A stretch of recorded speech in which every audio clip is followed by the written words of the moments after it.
the summertime affair, silent fun and atmosphere. You know what it is? Hi guys, welcome to my channel. Ngayon, punta ko tayo sa bukid. Kasama na aking mga tropa. Ngayon, tinuturo ko kayo. Kasi po doon sa bukid, nakakot kami ng mais. Hindi pa matuturo ko sa inyo kung gaano kahirap ang daanan. Or paano kami hakot ko tumatangga sa motor. Ngayon, ito po ang daanan namin papuntang bukid. Makikita nyo guys, ito po. So, kung gusto mong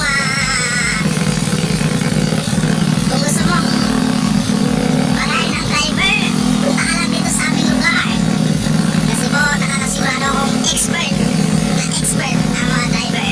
Yan, dito guys, bata dito guys. Yan ang mga tao dito guys. Buhay bukid. Yan, ang hirap talaga ng pinagdaanan. Yan guys, harvest time.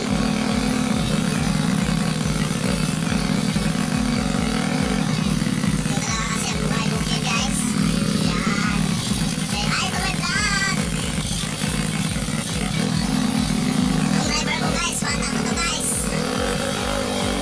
Yan. Yan guys. Diyan nyo makikita ang mga tibay ng mga driver.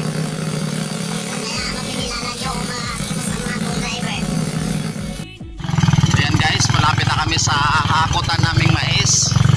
Medyo malayo-layo kasi guys sa bintahan ng mga mais guys. Kaya bilib talaga ako sa mga farmers natin kasi nagtsatsaga talaga silang magtanim para lang mabuhay. Kaya mga farmers, saludo ako sa inyo.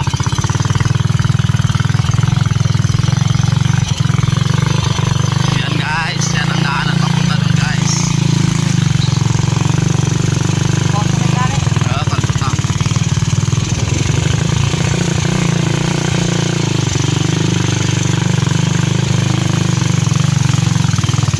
Guys, baba ulit. Yan. Baba ako guys kasi medyo mahirap ang daanan. Yun guys. Dito kasi sa bukid guys, medyo pahirapan ang pagpapalabas ng mga produktong mga tanim. So kailangan talaga nilang magtiyaga at kasi nga ito lang ang kahanap buhay dito sa amin. Yun guys, kung gusto nyo rin makita ang magandang tanawin at ang simoy ng hangin, dito nyo lang yan makikita. At higit sa lahat, yan ang dadaanan ng mga motor mamaya guys.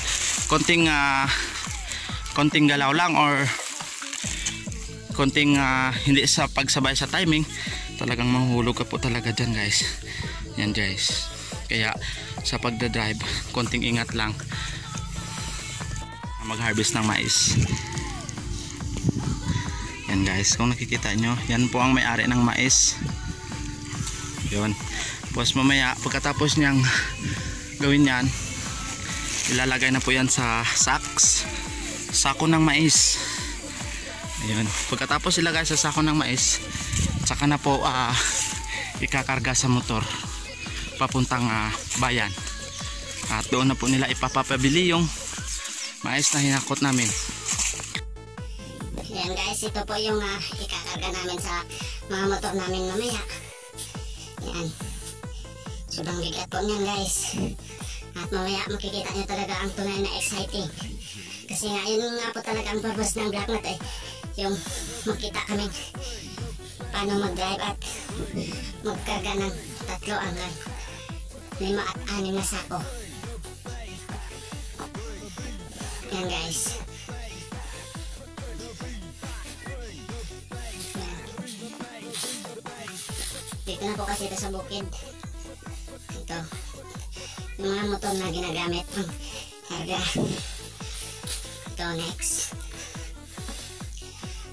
mga bata pang nagdadrive nito guys.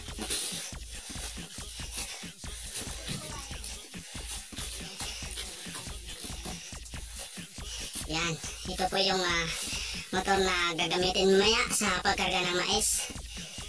Ito. At higit sa lahat, ipapakilala ko sa inyo ang mga driver natin. Ito. Pakilala ka, pre. Siya si Marco Tilo. Yung isa, si John Clyde Tilo. Ito yung expert din sa mga driver, si Michael Doc. Ito yung mga bata. At ito yung may-ari ng mais na hakotin namin papuntang barangay.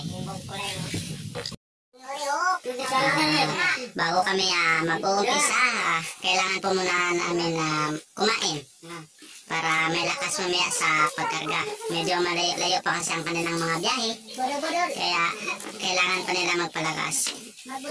Budol-budol fight. So, yan guys, see you later. Okay guys, nagsisigura na po silang magkarga ng mais. Ganito po paano kargahan ng mais ang kanilang mga motor. Hi, hello. Hello, nalulong ako eh.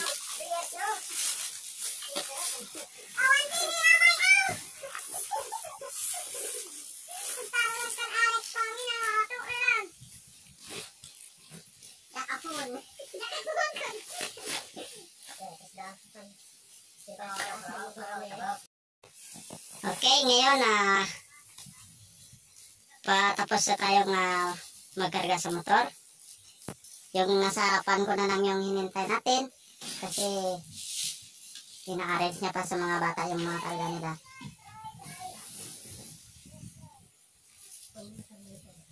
At ayun guys, yung sa may ibabaw ko guys. Tapos ako, ito yung karga ko guys. Isang sako sa harapan, kalahati, isa, tapos isa, tapos isa, apat lahat. Tapos si Mr. Michael Doc, yan po siya, ang isa sa mga expert na driver natin. At ayun yung mga kasamahan namin. Paalis na rin po kami. At ngayon dito na namin matataman ang hirap ng daanan. Ayun guys, medyo nagka-aberya doon guys, sumobra ng target. Ang bigat kasi ng mga dala guys.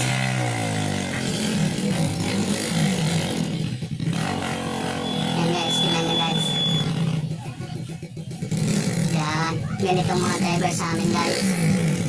Driver from Tupi South Cotabato, Marco Tilo.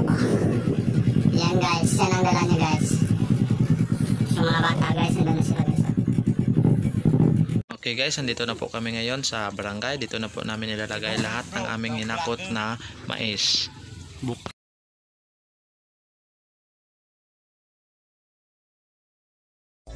Okay guys, dito na po ako sa bahay. Pagpasensya nyo na po ako kasi hindi ko na rin po na video yung ibang nangyari kanina sa pag-aakot namin ng mais.